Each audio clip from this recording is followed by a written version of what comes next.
কই তুমি আমার বউ হয়ে পালিয়ে এসে অন্য ছেলেকে বিয়ে করছো? আমি ওকে ছাড়া বাঁচবো না স্বামী। ঠিক আছে, ওকে ডাকো। ও ঝিঙা বেরিয়ে এসো তো।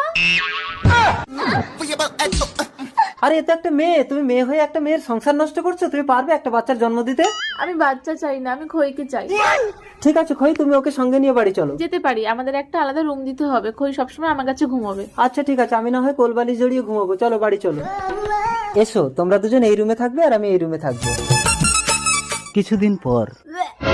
কি হলো ঝিঙা, তুমি বমি করছো কেন? দেখি দেখি, তোমার পেটে তো বাচ্চা। আমি না।